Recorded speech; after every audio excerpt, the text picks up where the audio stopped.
wing.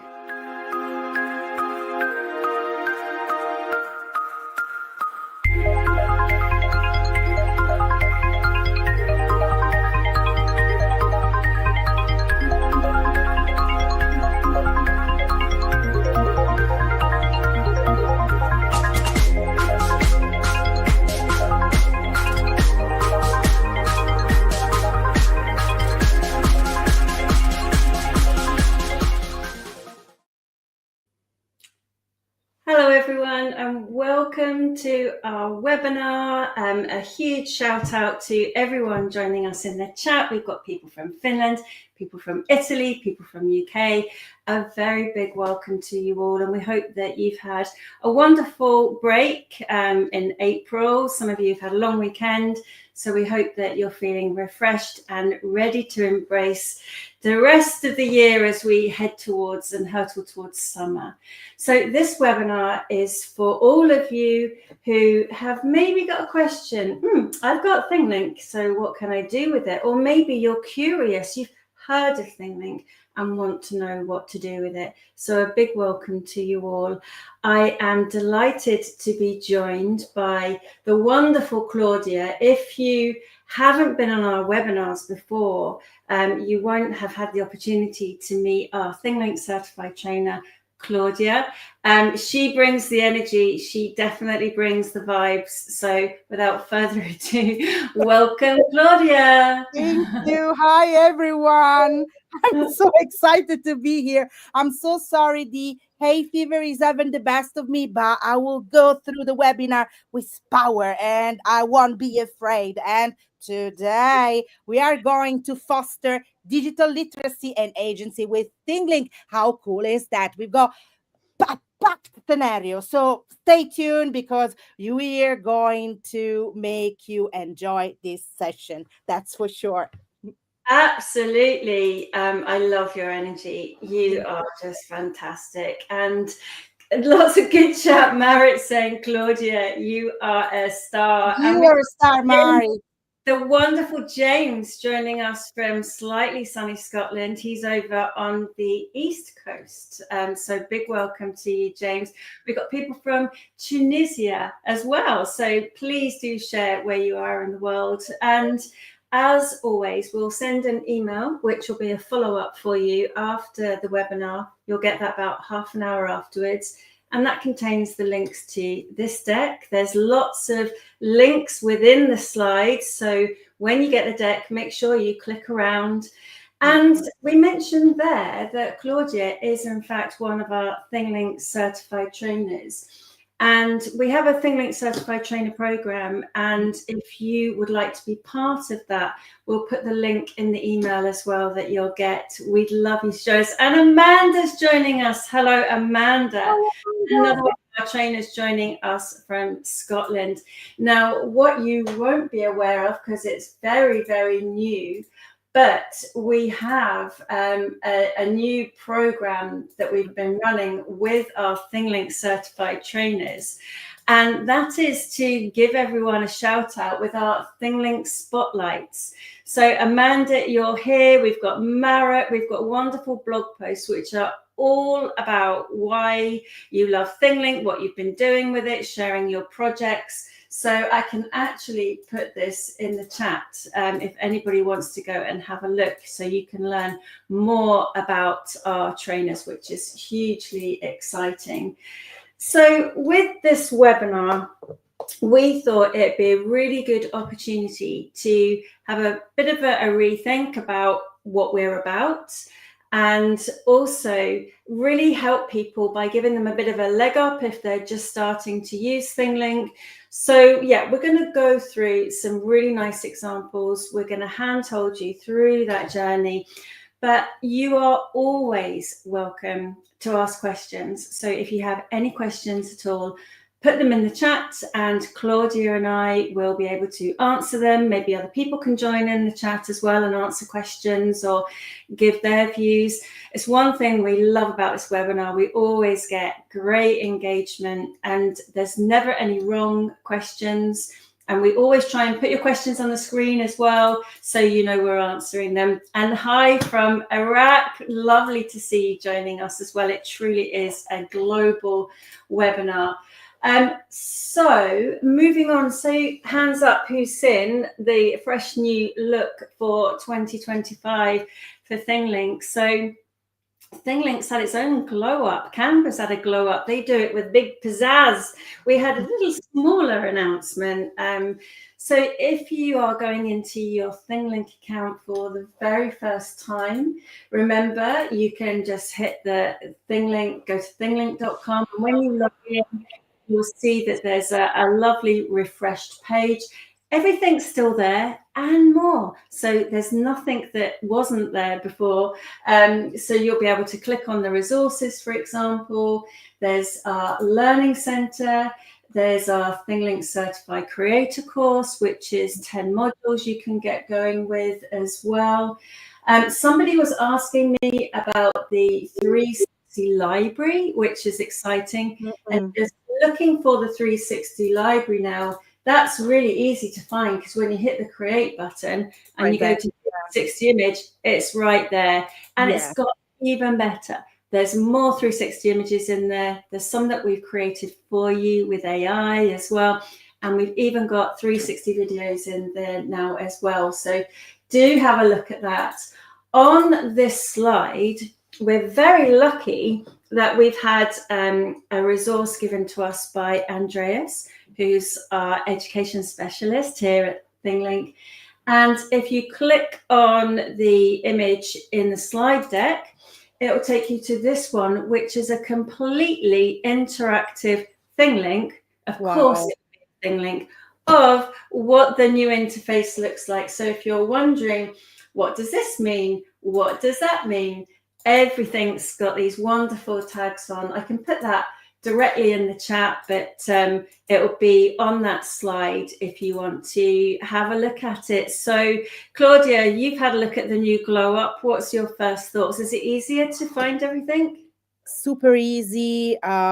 Anyone can use it, even newcomers that don't know how to ThingLink is and how to use it. Well, it's a step-by-step process and it's well explained.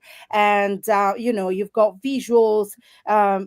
It's just easy. Well, you can say I love ThingLink, so it's just amazing, because you think about what we need and you do it, and we don't even have to ask, which is amazing, and we thank you so much for that. And I should pass that on. Yeah, it's just because it's even for students. Can you imagine having a guide like that for students? It's an added value. Miss, how does ThingLink work? Oh, let me show you. In 2 seconds, done. Come on. And then you can create magic in a bit. Amazing. Oh, Andreas, amazing. Brilliant. Thank you, Andreas. I'm blushing now. We've been singing your praises. Anyway, let's move on. Thank you so much for that amazing resource. We're really delighted to share it. So we've been having a bit of a chat, and Andreas in the chat can attest to this, about, you know, things have been really different, I think, for education in the last year. A lot of disruption, but also, you know, there's been a lot of talk for teachers, which has been unsettling for some, about AI, and a lot of tools have just suddenly put AI after their logo. And you know, it is kind of a bit worrying that we're starting to use things and maybe not thinking so much about the pedagogy, how, you know, this really is the first experience that maybe our students have had of using AI knowingly, because AI has been around a while.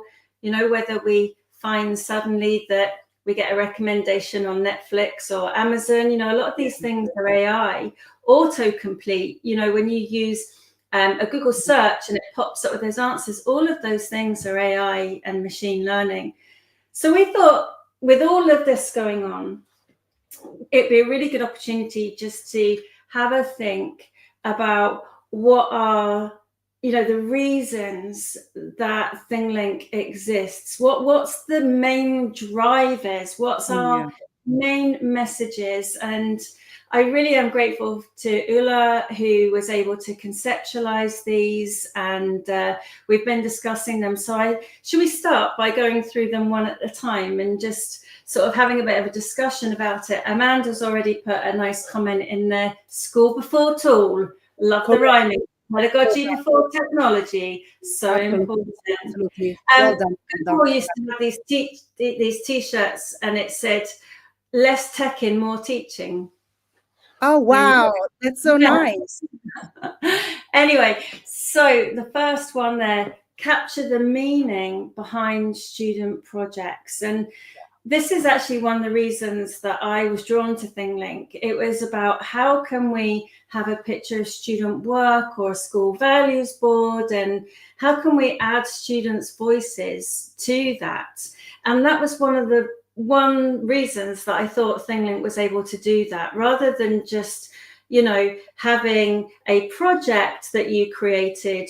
Students could take a picture of it and then add all of their thoughts, their reflections, because I don't know about you, but I've got drawers of like pictures that were created by, you know, students I've worked with or my children, and it's like I've forgotten what was the story behind it. Well, if you think about it, this project becomes a rich, reflective experience that captures student thinking process. It's like a digital portfolio that has a purpose and a meaning. And this is amazing because, I mean, from the simple, drawing to the more experienced digital tool, you can create meaningful process. You can see from where you started and where you're going. And maybe in 10 years' time, you will say, yeah, let's think about, what is that? And then you've got your memory. It's like, a voice recorder in a sense, a video recording tool that tells you, you were there and look where you are now. And this is amazing. Yes. You can see your progress. You can see totally.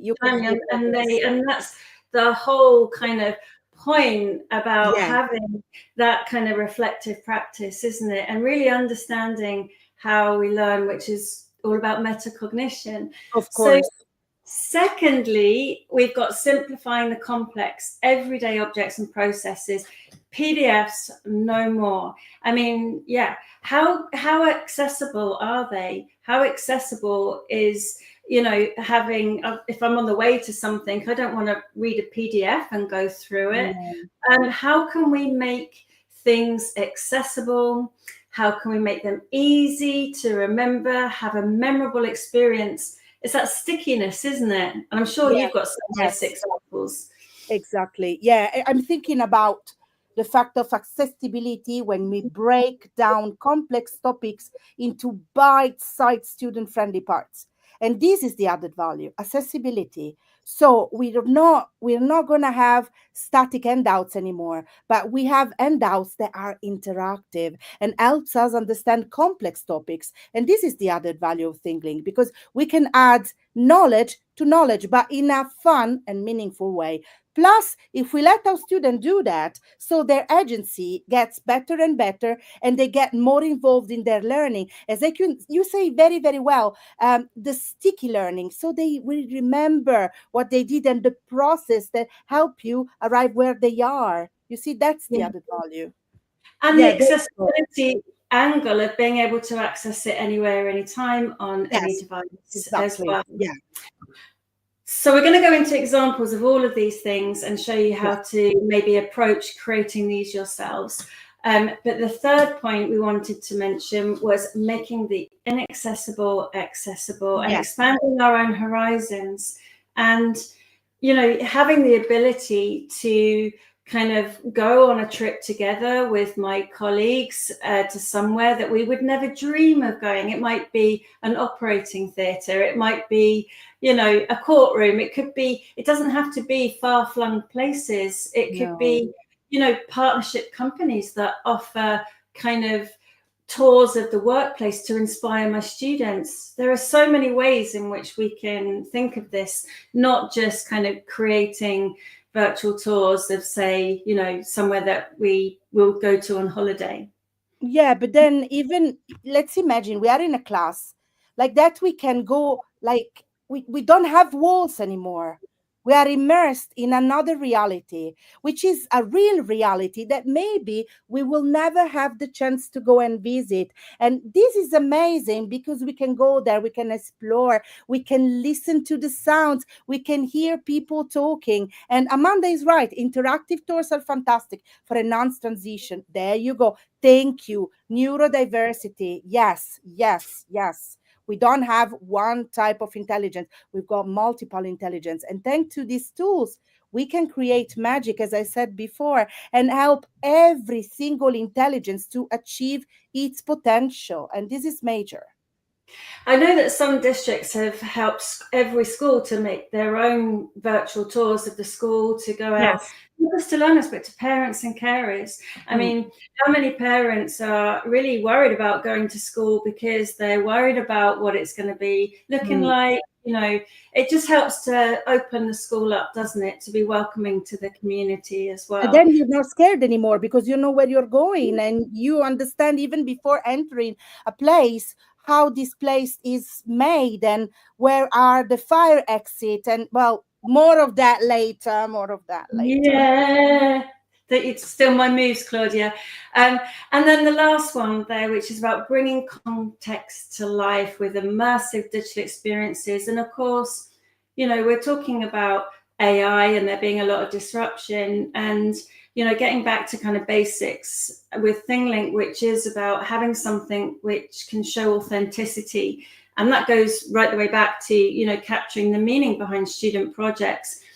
But we do know we're not trying to say create places with AI that are, you know, kind of copy versions of real places, but you can, using text prompts, bring your imagination to life, whether it's literature or stories or historical kind of interpretations. So AI at best is a kind of interpretation of reality, which is crowdsourced. So, but you can use that in ways which are more meaningful, and you can still encourage your learners to understand what is real and what is AI. And all of these things are just so important at the moment not to lose sight of. So that's our 4 key reasons we think that ThingLink empowers learning, and that's underpinned by this multimodality and, of course, accessibility features which are baked in and you can design as well. Loads of great comments coming through. Amanda's on a roll. Making the unfamiliar familiar helps to address the anxieties young folk deal with. So many things. Getting on the bus, you know, if you had like a tour of the bus. So just a quick refresher to remind people that ThingLink is a suite of tools in which you can build these things. So we're the engine, we're the guts. You know, you bring your assets or you can use ours or generate with us. But these are the tools that really help you to bring it all together. So we've got our main ThingLink editor, which you know and love. It's the GOAT, the original. It's been there for many years and it just gets better and better with your feedback. We've then got our scenario builder, and Claudia's created the most fantastic resources about scenario-based learning, which we'll share with you as well. There's also an AR app. We're not going to go into that so much today because today is really about using ThingLink as you're getting going. But not to forget the Pano to 360 tool, which is a real bridge. So when you're in your ThingLink account, you'll know that you'll be able to hit the create button and you can, you know, use the 360 library. You can generate a 360 image with AI through our integration. And that is just mind-blowingly good at the moment. But you can also use the Pano to 360 tool, which means you can take your panoramic image with your phone. And I don't know about you guys, and I'm going to do it again, but I have a 360 camera in my drawer. It lives in my drawer because I always forget to take it out. And if I do take it out, it's never charged. But my phone is always with me. So if I want to create a tour, students could use this. It'll work with not only mobile devices, but tablet devices as well, iPads, Androids, there are others. But you would be able to enable students to create their own assets and use them with ThingLink. So yeah, not forgetting the wonderful Pano to 360 tool that you can use as well. Back to my slides now. So we thought it would be really good to think about how you can start out. Thank you for all the amazing comments that are coming through. Jim's just saying there it's so intuitive, great resources, using some from scratch. Yeah, but this is a really good place to start out, isn't it, Claudia? Do you want to just tell us a bit more about this? Of course. So basically, we have an existing project, something that we created with our students, and we want to make it interactive. So we can capture a 2D image, or maybe you can create a panel and make it 360. Or maybe you can even create a video and upload it on ThingLink. And then you add hotspots and tags and share it with your peers. We've got 2 amazing examples coming up.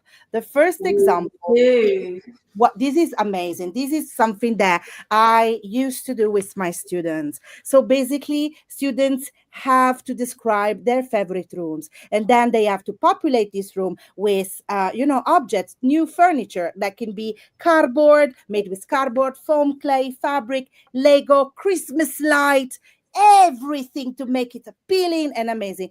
And then what? And then we animate it with ThingLink.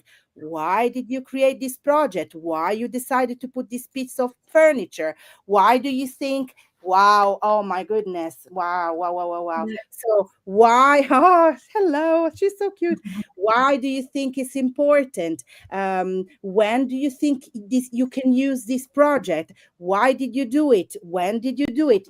All these bits and pieces that make a digital portfolio and enables us to basically remember the process and not just have the product in itself, and to create something that is out of the ordinary. Look, so here we have the step by step how she created the LED circuit. This is amazing, and this is something new that you don't normally do. Yes, you can do it orally, that's fine, but that it's something that this little girl will remember, and this is amazing. We got another very, very nice example, and this example is pictures. So we created amazing drawings. And then what can we do with these drawings? Well, we take a pictures and we animate drawings with audio, video, and maybe feedback from my friends. So why did I do it? Did you like it? What did you like about my drawing? Was it nice? Are you going to use it next time? Why are you going to use it? What are you going to use it for? And stuff like that, Well, I would say that creativity is the limit, really, because you can do a lot of things. You can even create, oh my God, Louise, you can even create storytelling with drawing. Oh, you can create QR codes. Oh my God. And create, oh, I've got chills. You can create, with QR codes, and you create stations, and then you can create storytelling with students drawing. How cool is that? It's amazing. And yeah, I mean, these pictures is a gallery. How many schools have, notice boards with double mounted edges, and you've got a whole classwork? Imagine being able to then share those with parents and carers, people that don't come into the school, and they can see, and of course, the other thing is that if students are using these and then they're sharing them with other students for maybe cooperative learning, think pair share, working in small groups, those kinds of things, it's a really non-threatening way to demonstrate the accessibility features that are in the tags, Immersive Reader. So you're kind of saying, how can we make sure that everyone can appreciate your work? And that's a really nice way of saying, we're thinking about accessibility as a creator, as well as the tools that we use when we're consuming or viewing content as well. So starting out early with your learners, where they're adding in layers of information and handling different types of media, not only are there skills there about handling different types of media. We've talked about AI and generating images as well, understanding that, but also the importance of accessibility within those. And I think that's a really great way to build an inclusive classroom. Of course, of course. Great. So we've had a little look at student creation there, and we've given you some steps to get going. Another tip that I would say, if you really want to start from scratch with your learners, one useful thing to do is when you hit the create button, if you don't want to start with taking a photo, you can just start with an image, and here you can search for an image. And often when I'm doing demonstrations, I try and make it relative to the location that I'm in as well. Something that's familiar, really non-threatening, not scary. So if I can search for an image, there's over 2 million images that you've got that you can search for. And I kind of do bridges. Bridges are quite good to do because, you know, bridges, everyone's got bridges. You can talk about the numeracy of bridges, the design, the kind of the materials that might have been used, when was it built, how high is it, what's it going over. That's a really good context for learning. So I kind of thought that like bridges are quite a nice one to do, and it usually brings up the Golden Gate Bridge. That's the first one. So you hear your students can search for a bridge, and then if I just click on the continue button, there you've got something that's a ready-made context to start adding tags to. Now, it says there that you can start with a little help from AI. You can turn that off for students if you wanted, and make sure they go through this manually. But then they can start adding tags and searching different things about the bridge that they're looking at. So another really nice little step if you want to start introducing your students to ThingLink. Of course. So now that we've thought a little bit about student creation, we should move on to the next kind of pillar that we looked at, which was explaining complex concepts or processes. Yeah. And I think this was one of your favorites as well, Claudia. Yeah, I love it. I love it. It's just amazing because you can see step by step how a seed grows, and you've got there everything is well explained and it's right there, and you cannot move from step one until you have done step one really, and then you have to go step two. You can't just undoubtedly go everywhere. Oh my god, do the video, I love it. Oh my god, that's so nice. So with the bees, oh yes. And the nice thing about this is that you see that we've toggled on what is the guided mode. So these act like little beacons, so they flash in sequence. And once you've opened up one, then the next one will open as well. And this is something else you can turn on and off. You've got here this little kind of hover over kind of view, which helps to reduce cognitive overload because you're doing things in small steps. You know which tag to go to next. And don't get me wrong, I love it when people use loads of tags, but sometimes too many tags can just be too much. So taking people in nice little steps can be a really nice way to work. So you can click on the slides and you'll be able to see these. But we really want to make sure that we go through these nice steps. Yes, Catherine, all of the ones that we're showing are in the deck. You'll be able to click on them and go through them. But, you know, if you ever want, you know, an opportunity to show some of the immersive learning features, this is a great one to do because you can just click on the immersive reader icon, and here you'll be able to use text to speech, speech to text, and go through these. And in a week's time, we're going to do an accessibility webinar, and that's purely about the accessibility features. And I've put the details about that in the deck. So yeah, we'd love it if you joined that. You'd be more than welcome to come along to it. But it just doesn't stop there. That's a static image that we've got. But what about using 360 with even more complex processes? So imagine you're in a college and you're learning to work with a forklift truck. So here in this example, we've got some information about how to do that. You can then go and see the different safety aspects that you're going to be wearing. And then it goes into the 360 image of the forklift truck, those numbered icons, again, of all the things that you've got to learn to do it. That's quite an exciting way to learn how to drive a forklift truck. I'd like to drive a forklift truck. You know what? It's not just exciting, it's amazing, because it's a new way of learning. Because you're using visuals and immersive learning to have meaningful a meaningful process. You will remember, because you saw that this is not just bread and butter. This is not just stimulus response. This is much more than that. And so you will fall in love with that. There is no way that you won't like something like that as a student, because it's so interactive and it's so useful as well. So once you've started getting confidence using an image and adding the hotspots and understanding how you can use them sequentially, you can then take the next level, which is combining those kind of 360 images and breaking it down into nice, simple steps. Time is rattling on, and I know that I could talk about this all afternoon.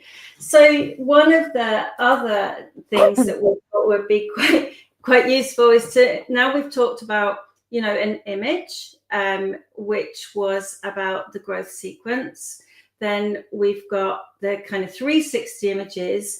But then if you did want to think about things that aren't around now, then maybe you could use a little bit of AI as well. And going back to the point, which is from Catherine, there as a gallery that we've created, and we can put the link for you. And this is the actual example of that Viking longboat. And the creator here, Steve Archer, this had 231,000 views. The mast is a thick wooden pole which supports the sail. It can be taken down when... So they've actually created an AI Viking character to describe the Viking longboat. Now, if I was in Google Classroom and I needed to understand Viking longboats, and I got that as a link in my Google Classroom, or embedded into a Google site, or embedded into a PowerPoint, then, how it would bring it to life, wouldn't it? Talk about bringing the energy. So that's another really nice way of being able to explain complex processes, things from the past, using the tools with ThingLink. That video was actually generated with another program. And of course, you can app smash with ThingLink, and we're going to be talking about that in a moment too. Oh, as if by magic. So some of the tags that you've seen, we've talked about the text and media tags, which is where you can put a combination of text and media. But what about embedding things into tags? And Claudia, you've created this wonderful, which I'm going to put up here now, is Claudia's monkey. And just want to tell us a little bit about this scene before we show everyone how you can do some of the things in it. Yeah, well, basically, like a few days ago, I felt exotic and I wanted to create something meaningful and at the same time to embed Canva. And so I created this interactive scenario where there is a main character called Luna, and Luna is a monkey. And basically with this scenario, we will learn how Luna lives and what does she do, and which species is Luna, and so on and so forth. And then, it's just another way of teaching things. This is clear science, but to another level. And there you go. I embedded a Canva thing. How did I do that, Louise? With Canva coding. Amazing. So we've talked about other quiz tools before, but now you can use Canva Code AI to actually generate these for you. And what you've done here is that you've got this wonderful quiz, and we know that monkeys have fruits and leaves. It's all nice and interactive. Monkeys sleep in the trees. And if you go through It gives you lots of nice little things that they need to learn. I got that one wrong. Monkeys live in groups because they protect and find food. And I got the quiz right. So that gave me a little bit of knowledge. Yeah. And then you get feedback as well, which is important for a student. So yeah. And then now you've got our tag, which is called a transit tag, that enables you to go from one ThingLink to another ThingLink scene. And you can put questions in there as well. So the question is, what helps monkeys grab the branches when, and is it their tails? Yes. It is. And then that enables you to go through to the next scene. Here we go. And that's there. So what we've got there, of course, is the tag, which enables you to have something called a conditional transition. Yes. So we've introduced kind of new ways of using ThingLink. But first of all, we're going to hop over to Canva because we're going to have a look at how you would do that with the code. And not a lot of people knew this, and we cracked it at the weekend. So you are amazing, Louise. Thank you. It's thanks to you that we learned that. Thanks to you. So if you're in Canva, you can go into the code for me and you can describe with a text prompt what you want to do. So I'm asking it to create a biology quiz. So here we are, it's creating that biology quiz for me. So you can say exactly what you want. And you can do, there's so much you can do with it. You can create matching pair games. You could create interactive menus. There's so much you can do with it. And it's given you some nice prompts to kind of get you started as ones that you can test. This isn't for students. This is only available for teachers at the moment. But you can see there that it's coding this for me. And I love the idea of coding, but I'm just not clever enough to do it. I can use Scratch, but I wouldn't be able to create something like this. But you can see that it's going through all of these. It's going to be ready, I'm sure, very, very quickly. And then I'm going to show you how to put it into the embed tag.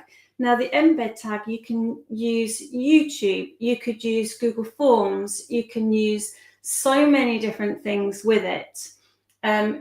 But having this gives you the option to really tailor your quiz or something like that to exactly what you want it to do. And then, of course, what we had in that example was we had the locked mode, which meant you had to go through the tags in sequence, and then you've got to use the right answer to go through to the next scene. And that's how you build escape rooms, isn't it? That's the very, very basis of being able to do that. I was hoping that this might be finished, but it's not quite doing it. So I'm hoping that that will be finished very, very soon. If not, we'll come back to it.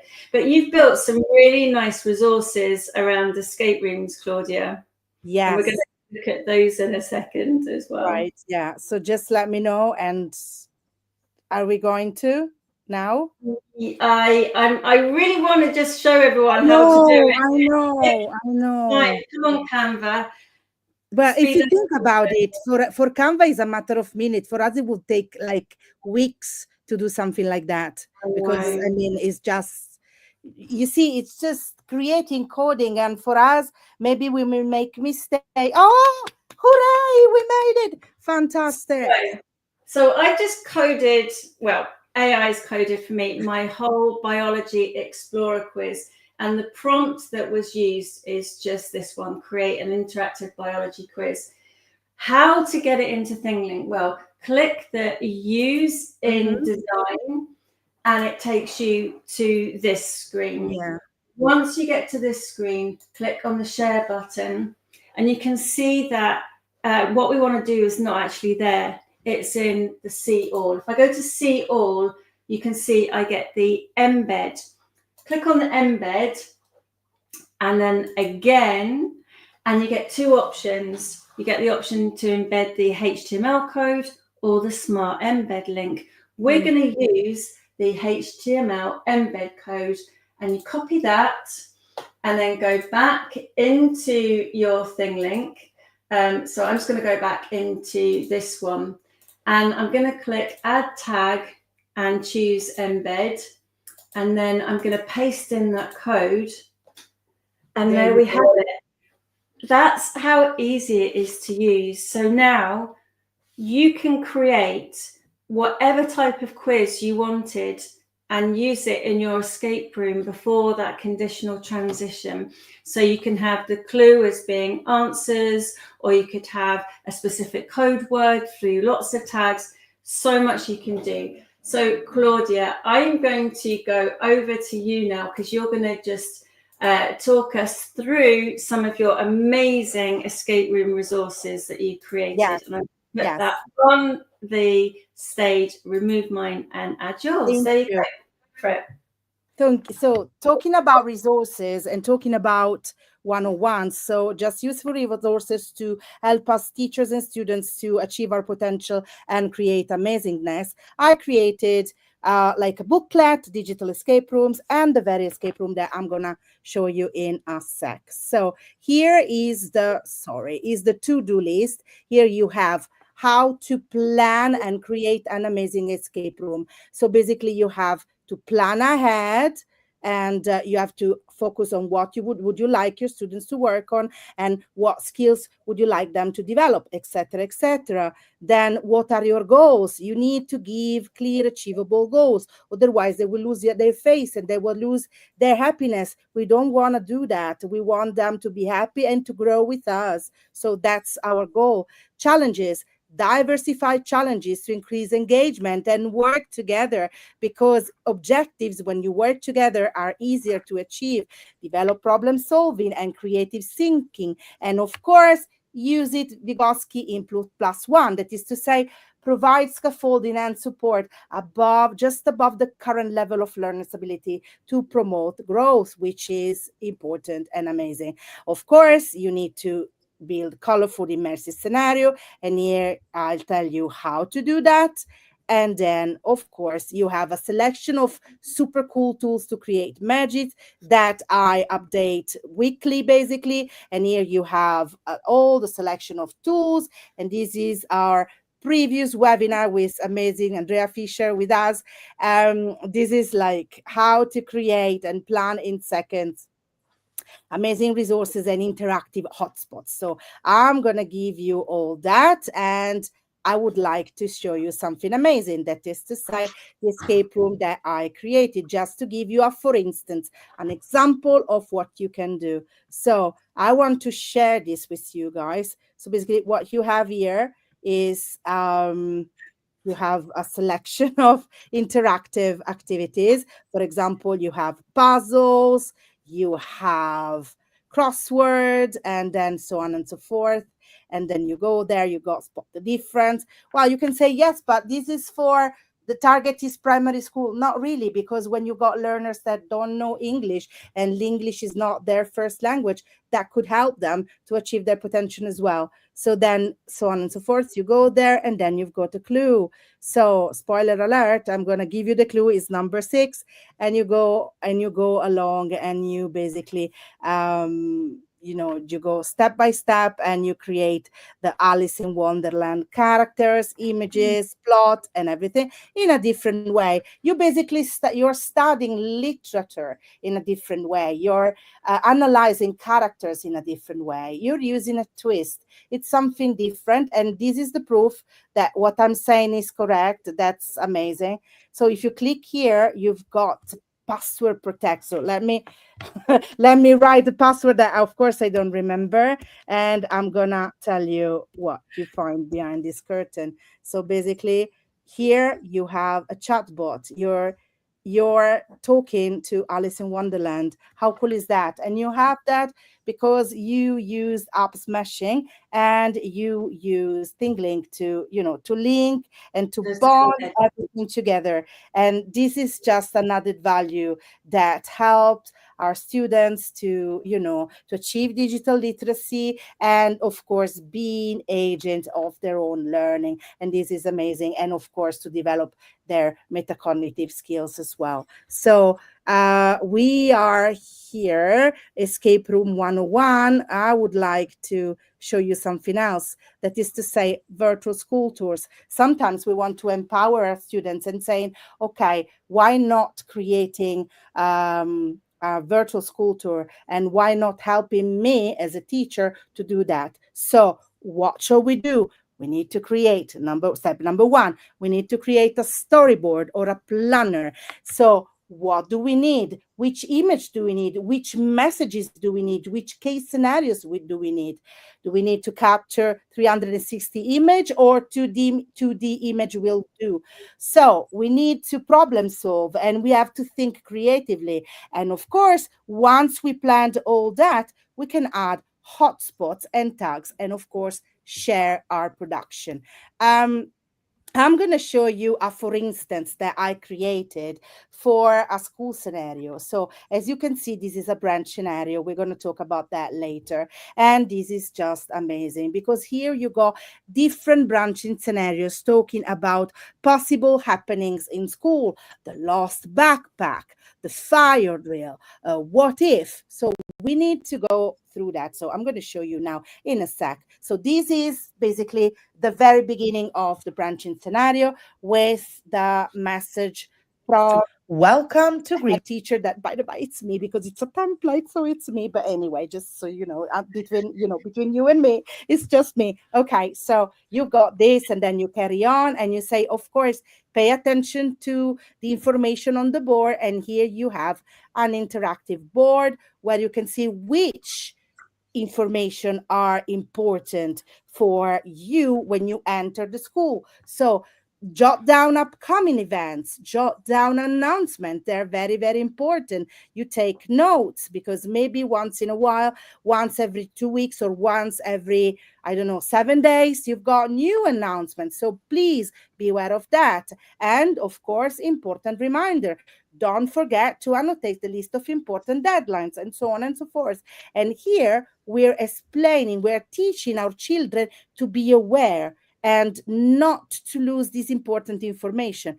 Carrying on, we've got, the first case scenario, fire alarm. What do you do? Well, you are calm or you panic? Well, I am calm. Consequence, you can avoid fire. Yes? I just want to make a point that I was in a classroom the other day, and they've done exactly this, but they use the same fire alarm that they have in the school because it's really important to have, consistency with the sounds, because if it was a complete different fire alarm, you might think it's something else. And that's why creating what's right for your own context is so important, and not just using things off the shelf. Creating things that are true to life. Sorry, I just wanted to make that point. No, that's thank you. That's very important. That's very important. We've got another branch scenario. Dun, dun, dun, the lost backpack.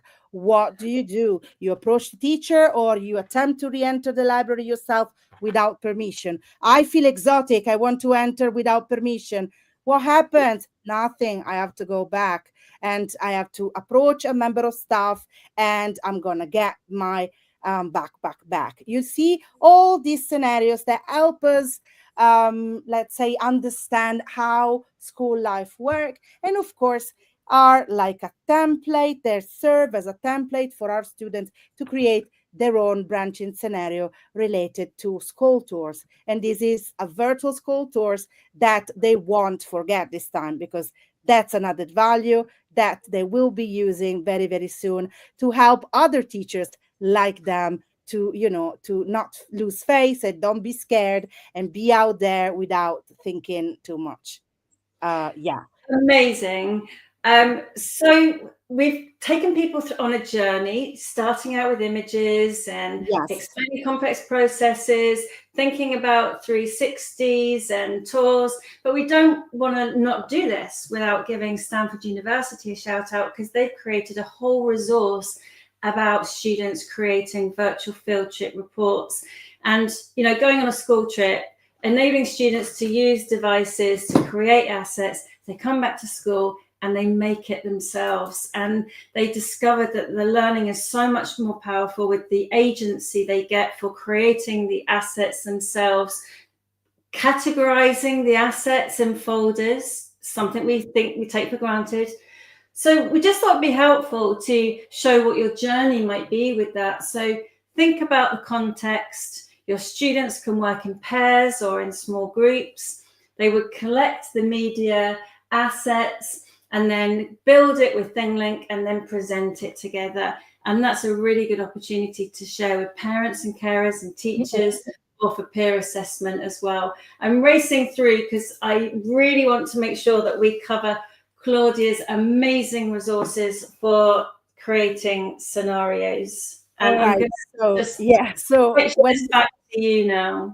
Thank you so much. So when we talk about branch scenarios, of course we're talking about choices, and so students navigate choices, they follow digital links, they think independently, and this is amazing. That's why we decided to create a guide for you, for teachers and for students, on how to create immersive branching scenarios. So I'm going to start with the first guide, that is to say the guide related to teachers. You have an introduction. What is branching scenarios? What are teachers' learning objectives?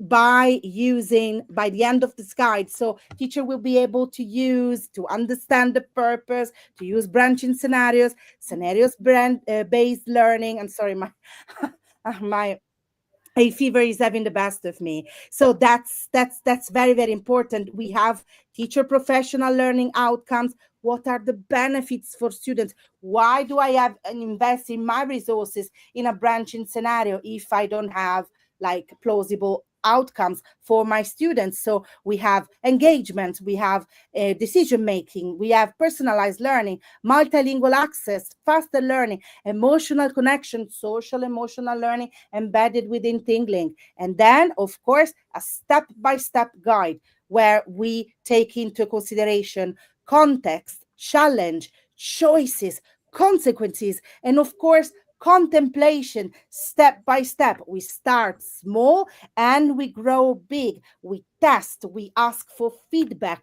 we adapt our resources to our students according to their needs and their willingness to learn, because maybe they're advanced students, so I don't want to give them a bread and butter resource. I want a resource that is meaningful for them. So this is amazing. And then, of course, we're going to build the scenarios, we're going to add interactivity, we're going to test it, we're going to ask our colleagues for feedback in order to make a resource better and smarter for next time. And we're going to deploy the scenario, we're going to review it, and we're going to update it every single time. As you see, it's a little bit long, but we decided to do that for teachers to have scaffolding and not to feel lonely and not to feel scared in trying branch scenario. So that's what we did. As you can see, yes, we put 4 amazing ideas for you to try on: sharpening observation skills through virtual exploration, mystery-based learning, become a detective, creative writing, adventures in immersive worlds, and game designs with a twist. So you got all there, you got prompt, the word is your oyster, go for it. And then, of course, you got useful resources for European teachers like myself. You have resources that are linked to the comp.edu. And then you've got the branching scenario short guide, because yes, I couldn't help myself. I had to make a ThingLink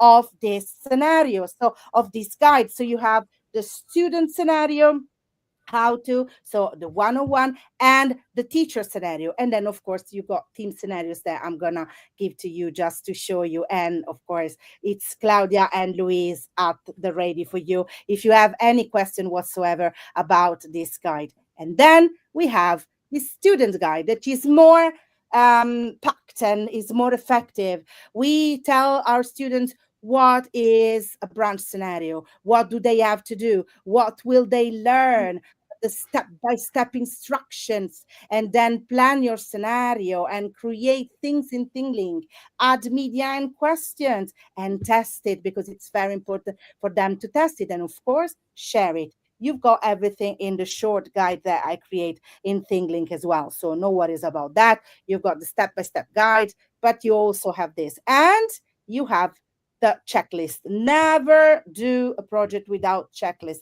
Checklists save lives. So I love checklists, and I'm a professional checklister.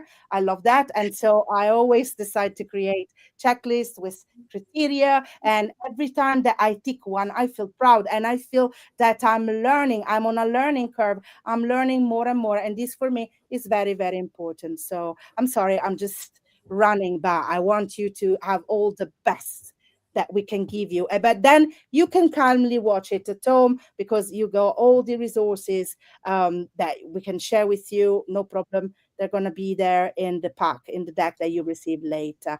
So yes, you've got the how-to docs. I hope you like them. And then I want to show you, for instance, the case of the missing pocket. Oh, I'll put yours back. Hang on. Put yours back on. There you go. Oh, sorry. Okay. Let's go for it. We've got 2 minutes. Okay, well, so here is the missing watch scenario. And this is kind of a whodunit, but a soft touch, because it's just a missing pocket watch. It's not something worse. So I can show you this, and then in the resources, you will see this scene, and of course, an interactive scenario where you will see the detective, and you will see where he has to go, and you will solve the case scenario with him. So I'll let you discover that. And yes, and thank you. And I'm done. So yes. That's amazing. So just to reiterate, we've created 2 Google Docs for you, one with student instructions and one for teachers to get started. And it covers all of the concepts that Andreas has just said. Yeah, so many essential concepts there, all about the power of skills-based, failure-based learning, trying our theories out, trying out different answers and seeing the consequences, but ultimately the chance to reflect. Now, these are kind of hypothetical situations, but imagine if you as a teacher start applying this kind of thinking to real world examples. It's a really meaningful way for students to learn. But our last example, we've given you the top 5 global use cases of using ThingLink, and they were about virtual tours, student creation, escape rooms, branching learning, and mandatory training. And this is a really nice example. When you click on it, it takes you through an example, which is actually, you're getting out the burning building, and, you've got little things here about fire safety. You could, and someone said, how great is it now? You can take a 360, Pano to 360. You could even use that with Canva to put some, kind of fire effects or something. Yeah. Imagine using that in an immersive room. Everything we've shown you is accessible on every device, but think about real world examples, your scaffolding learning, and imagine this being used even for, employees of a workplace. Think about, students learning. We don't do enough where students have to think about, the learning to use the lab equipment safely. Is it just a poster on the wall, or is it something interactive? All of these things can be made sticky, more engaging, more enjoyable, purposeful enjoyment. And ultimately, let's hope that they really are more impactful as well. I am doing my job today of keeping us on track with our webinar time. We always try and stick to the hour. But next week, next Wednesday, Ivan and myself are going to be running a webinar purely about accessibility. And this webinar is about the features that are baked into ThingLink, but it's going to also be about designing with intent. And if we help our students to design with intent, that's around accessibility, inclusivity, and making it impactful, then that is something that's going to really contribute to inclusive workplaces and inclusive school communities. And that's the key messaging for next week's webinar. You are all invited. We'd love you to join us. You'll get a certificate on your email as well. We always want to reward you with a certificate of attendance to make sure that you're adding that to your portfolio. You'll get this, you can download it, and you can put your name on it, your preferred name on your preferred platform as well. And all that's left to say is that we love doing these for you, and you as a community give us so much feedback that it helps us to grow ThingLink as a platform. We would love you to keep connected with us, whether it's LinkedIn, Facebook, Instagram, YouTube, even just email, get in touch with us. And we can't thank you enough for joining us. And look at this wonderful comment from Amanda. Love this webinar tonight. Thank you so much for sharing. Thank you. Kind of you. Lots of really nice comments. Thank you so much. We really, really appreciate you being part of our experience this evening, this morning, wherever you're watching. Have a wonderful, safe journey. If you're leaving the office and going home, have a wonderful rest of the day. And we will see you on the next webinar. So from all of us in ThingLink, thank you. Thank you, Claudia, for being my co-hostess for the mostess. Brilliant. Take care, everybody.